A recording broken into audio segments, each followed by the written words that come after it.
गुलाटी की प्रेरणादायक कहानी। कैसे तांगा चलाने वाला बना मसालों दुनिया बादशाह।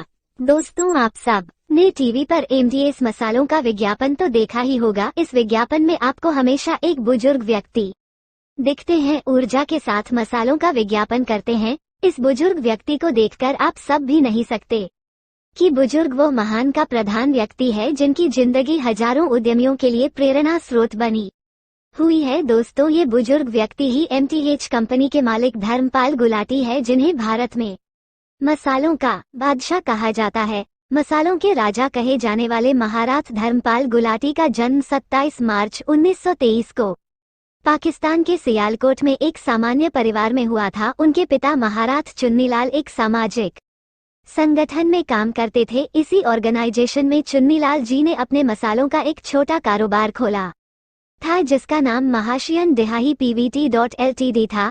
धर्मपाल गुलाटी बचपन से ही काफी चंचल प्रवृत्ति के थे और उनका पढ़ाई लिखाई में बिल्कुल मन नहीं लगता था। माता पिता के तरह चुन्नी लाल गुलाटी वे चाहते थे कि उनका बेटा पढ़े लिखे और बड़ा आदमी बने, पर जब वे अपने बेटे को देखे तो उन्हें काफी निराशा होती। धर्मपाल गुलाटी ने जैसे तैसे करके 4वीं कक्षा पास तो कर ले। तुरंत जब उन्होंने 5वीं क्लास की परीक्षा दी तो फेल हो गए। पढ़ाई लिखाई में उत्साह नहीं होने के कारण और 5वीं में फेल हो जाने के कारण धर्मपाल गुलाटी ने पढ़ाई को छोड़ने का निश्चय कर लिया। अपने बेटे के इस तरह पढ़ाई छोड़ने की बात से उनके पिता को काफी निराशा हो गई थी। 15 साल की उम्र तक आते आते धर्म गुलाटी जी सैकड़ों काम किए, पर किसी भी काम में ज्यादा दिन तक नहीं टिक पाए। अपने बेटे के इस चंचल मन को देखकर चुन्नी लाल गुलाटी ने यह फैसला लिया कि वे अपने बेटे से ही अपने दुकान मिर्च मसाले वाले में काम कराएंगे और व्यवसाय की गुद सिखाएंगे।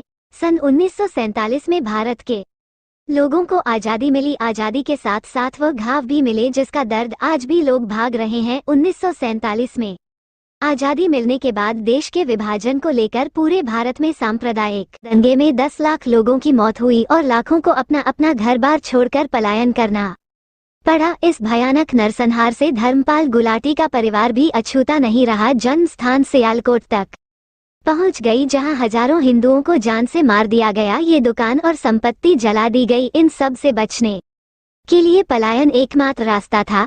इसलिए घर में धर्मपाल गुलाटी जी भी सियालकोट छोड़कर भारत के लिए निकल गए। भारत पहुंचने के बाद उन्होंने कुछ दिन अमृतसर के रिफ्यूजी कैंप में बिताए।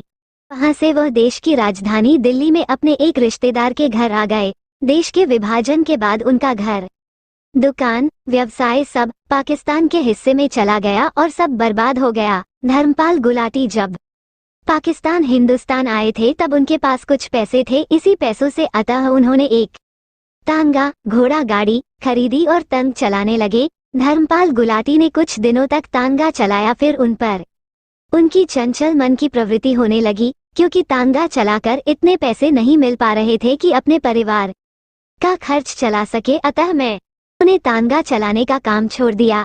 तांगा चलाने छोड़ने यह बात उन्होंने अपने पुराने व्यवसाय में शुरुआत करने का निर्णय लिया, परंतु वो इतना आसान नहीं होने वाला था, क्योंकि अब वे सियालकोट में नहीं थे बल्कि दिल्ली में थे, जहां उनके पास कुछ नहीं था। सियालकोट में उनके पिता की अपनी दुकान थी। वे क्षेत्र के सबसे अच्छे मसाला के व्यापारी थे और वह सारे संसाधन मौजूद थे। उनकी मसालों की दुकान अपने क्षेत्र में नाम और गुडविल हासिल कर चुकी थी और एक अच्छा कस्टमर बेस भी था, परंतु दिल्ली में यहाँ उन्हें कोई जानता तक नहीं था। धर्मपाल गुलाटी को अब फिर से जीरो से शुरुआत करनी थी, परंतु धर्मपाल गुलाटी इन सब से घबराए नहीं, क्योंकि उन्हें मसाले के व्यवसाय में काफी अनुभव था। वे खुद अपने पिता के साथ मसाला पीसने थे। अपने पिता द्वारा किए गए कार्यों और सिखाए गए व्यवसाय गुरु से प्रेरित होकर उन्होंने फिर से अपनी पुश्तैनी व्यवसाय शुरू किया और मसालों के बादशाह बने। अपने मेहनत, संघर्ष और मजबूत इरादों से धर्मपाल गुलाटी ने वो कर दिखाया जो आज देश के युवा व्यवसायियों और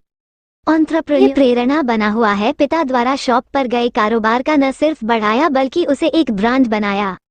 वो ब्रांड जिसका इस्तेमाल तकरीबन भारत के हर घर में होता है। बहुत कम लोग ही महाराज जी की सफलता के पीछे के कठिन परिश्रम को जानते हैं। मुझे उम्मीद है कि आपको ये वीडियो जरूर पसंद आया होगा। ऐसे ही और मोटिवेशनल कहानियों के लिए हमारे चैनल टैपलानोशिनी वॉइस को सब्सक्राइब करें। वीडियो अच्छी लगी हो तो लाइक जरूर करें और उस घंटी को दबाना ना भूले और इस वीडियो को शेयर जरूर करें और अगर आप यह वीडियो फेसबुक पेज पर देख रहे हैं तो हमारे पेज को फॉलो करना ना भूले।